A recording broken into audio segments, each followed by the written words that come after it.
Mega money laundering case अदालत ने साबिक सदर आसिफ अली जरदारी और फरियाल तुलपुर की जमानत कबल गिरफ्तारी में 23 जनवरी तक की तोसी कर दी गई है। और आज की समाअत के बाद अब साबिक सदर आसिफ अली जरदारी जो है वो वापस जा रहे हैं। अदालत में पेशी के बाद साबिक सदर आसिफ अली जरदारी जो है वो वापस जा रहे हैं। ये उनके वापसी के मनाजिर हैं। आप देख सकते हैं कि वकला की एक बहुत बड़ी तादाद वहाँ पर मौजूद है, जबकि पाकिस्तान पीपल्स पार्टी के रहनुमा भी वहाँ पर मौजूद थे। और इब्तदाई तौर पर ये जो है वो खदशा जाहिर किया जा रहा था या ये तवक्को की जा रही थी कि शायद आज उनकी ज़मानत में तोसी जो है वो नहीं होगी और मुमकिन तौर पर उन्हें जो है वो गिरफ्तार कर लिया जाएगा, लेकिन उनकी ज़मानत में तोसी आज कर दी गई। जबकि मंजूर वसान ने पेशी से पहले ही, जो कि वहाँ पर मौजूद भी थे, पेशी से पहले ही उन्होंने अपना एक ख्वाब जो है वो सुना दिया था मीडिया को। उनका यह कहना था कि मैंने ख्वाब में देखा है कि साबिक सदर आसिफ अली जरदारी आज गिरफ्तार नहीं होंगे और वो आज़ाद घूमेंगे और उनकी ज़मानत में तोसी हो जाएगी। और यही हुआ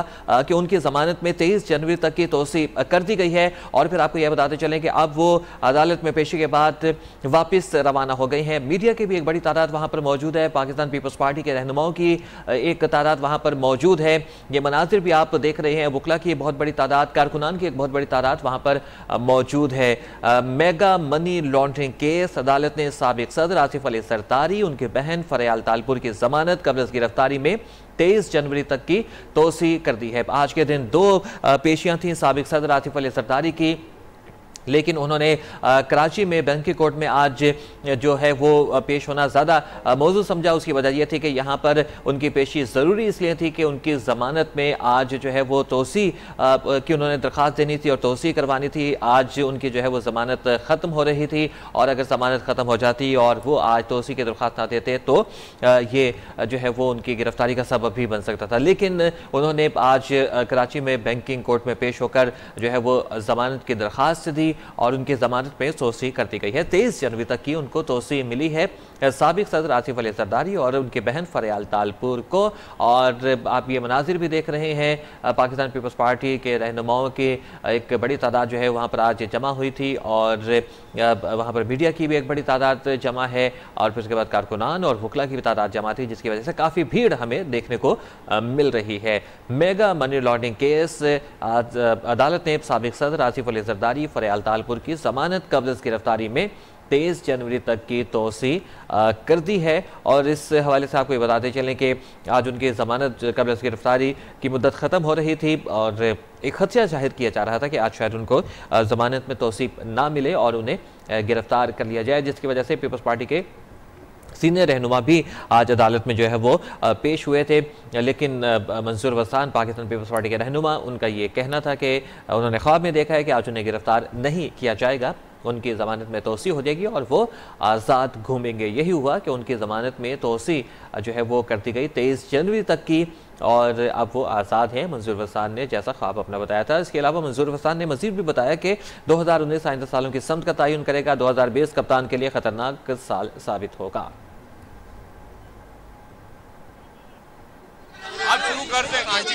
बहुत शुक्रिया जी। आज एक बार फिर पाकिस्तान पीपल्स पार्टी की लीडरशिप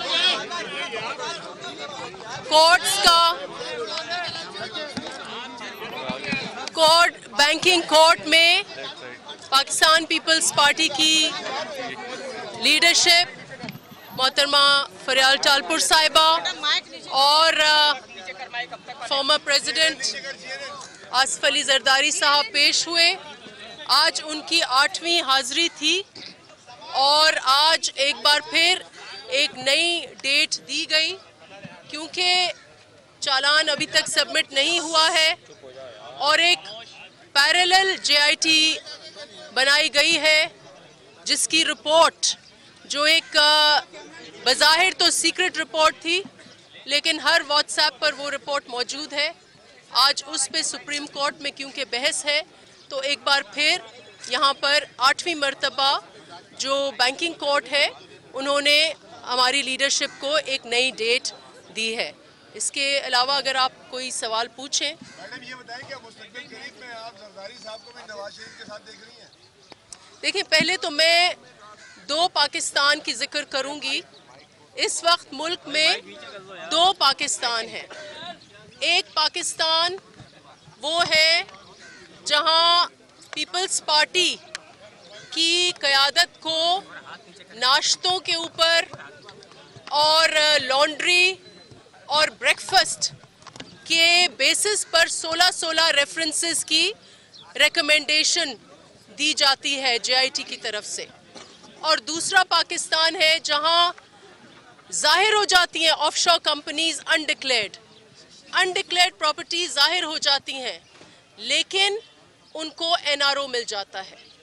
फिर दो पाकिस्तान इस हवाले से भी आप देखे हैं कि वही FIA इतनी फुर्ती दिखाती है और 6 माह में एक केस पर JIT भी बन जाती है, चालान भी सबमिट होता है। लेकिन जहां असगर खान का केस का होता है इशू, तो 6 साल गुजर जाते हैं और वही FIA जो एक केस में इतनी फुर्ती दिखाती है वो अपनी बेबसी का इजहार करती है। एक पाकिस्तान वो है जो गरीबों का पाकिस्तान है, जहां पर गरीबों के पूरे सरमाए, सालों के सरमाए, उनको तजावुजात कहकर उन दुकानों को, उन घरों को बुलडोज किया जाता है। और एक पाकिस्तान बनी गला का पाकिस्तान है जहां है उसको एक बहुत एक एहतराम से कहा जाता है कि आप इसको रेगुलराइज करें।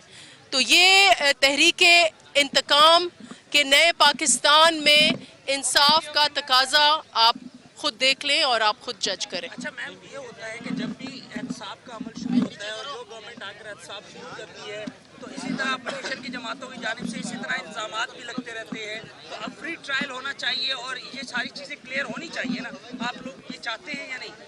देखिए, फ्री ट्रायल होना चाहिए, एहतसाब बिल्कुल होना चाहिए, लेकिन कानून का तकाजा ये है कि बराबरी की बुनियाद पे होना चाहिए। और मैंने जो आपको डबल स्टैंडर्ड्स दिखाए, क्या आप उनसे मुत्तफिक नहीं हैं? अगर मुत्तफिक नहीं है तो मुझे दलील दें।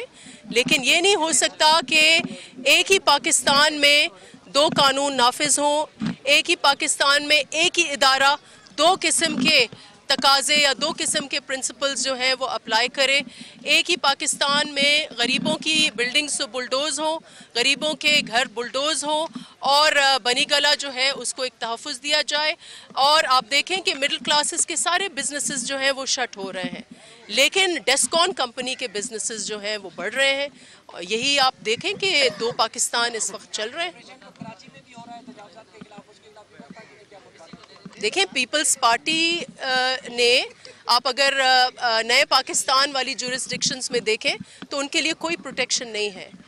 इस वक्त पीपल्स पार्टी वो वाहिद जमात है जिसने अपनी हुकूमत में एक सिंपैथेटिकली ह्यूमेन तरीके से जिनका भी नुकसान हुआ है उनके लिए एक प्रोविजंस दी हैं कि उनको अल्टरनेटिव ज़रूर दिए जाएंगे और उनका जो नुकसान है उसको कवर जो है हुकूमत वक्त करेगी। उनका रोज़गार जो है उसको हम अफेक्ट नहीं होने देंगे। Thank you.